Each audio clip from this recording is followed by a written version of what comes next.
Okay, so this is a continuing question answer session and series of recordings with Dr. Chetana Kripalu from Trinity Medical Associates.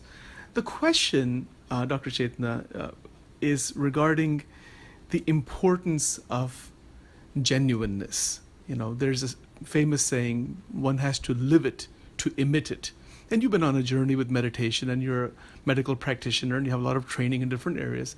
What does this mean to you, and how do you apply this in your life?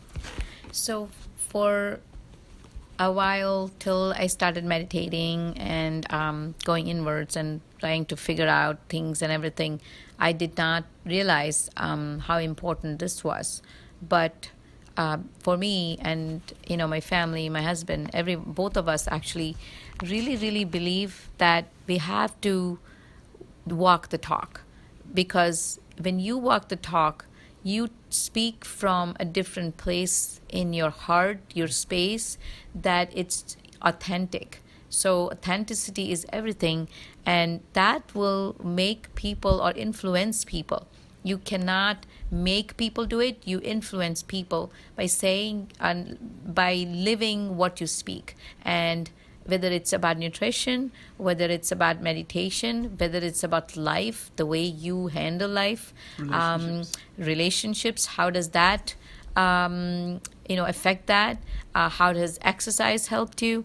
So in that context, we're talking more about how my life has changed by being more authentic. And when I say things about empowerment, when I'm talking about thought patterns, what you do with that, we have to live it, because if I don't live it, then it's very difficult for me to just preach it.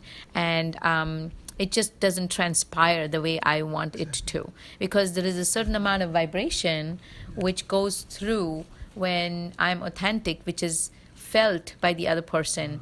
And it's not only language, there's a transmission of energy with it and a vibration, and it's much more powerful. And this is why when people, even like the President Obama talking, and there are big orators talking, they're talking from a different effect they have on people. Some people, if they just talk, it's not transmitting the same vibration. So there is that difference when you're authentic, when you're following it, when you're saying it. It's my story and how I've lived it and how I still live it, and what has made my journey so amazing in this time. Yeah. And that really helps people understand. And once they practice, I always tell people, don't just listen to me. I want you to do this and see if it works for you and how it works for you. When they do it and they work, that's my reward. And that's like amazing when they come and say, hey, Dr. Chetana, this is what I did and it really worked for me. That was amazing. That was transformational. And then you know that this is what has been for me. And it's been, similar to you, not the same experience, which it cannot be, but it's been transformational for you in your own way. So you mentioned about authenticity, and that's a very powerful word. As a mother, as a wife, as a medical doctor, as a teacher of meditation, what quality do you feel you have, and this is not asked from an ego point of view or anything, but what quality do you feel you have that really enhances authenticity? Or what is needed in one's life to enhance that kind of authenticity to live each day the way you're talking about? One of them I've really seen is acceptance. And what I mean by acceptance is acceptance of people the way they are.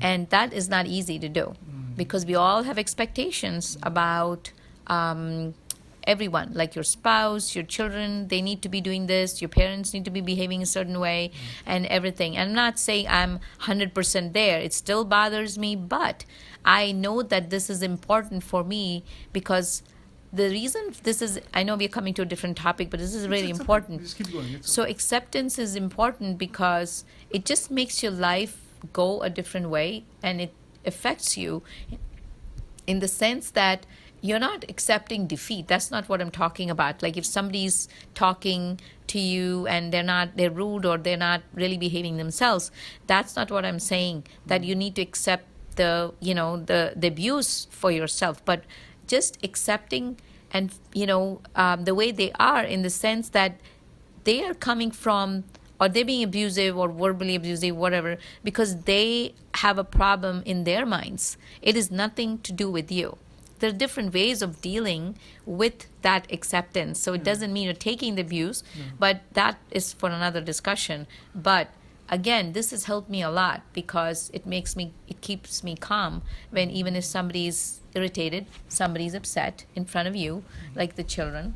And also, I may have certain expectations from my children, but unless it's something big that I'm seeing, and I might guide them. But once they've decided what to do, you have to give your full acceptance there. So that's really helped me a lot in my whole life. And I think it's always turned out really good, because when I go into my meditation, what I do is, that's again another topic, but when I do it, I empower myself to be at a highest frequency or vibration I can, and actually transmit that to the other person who I feel is, either, I would say, has scattered energies, or the reason for their behavior. And it comes from a lot of things, not just that. And that has been the only way to have people see through this whole cloud, which is actually in front of them, which they're not able to see, and give them some more clarity. Thank you very much, Dr. Chetana. That makes sense. Yes, very good.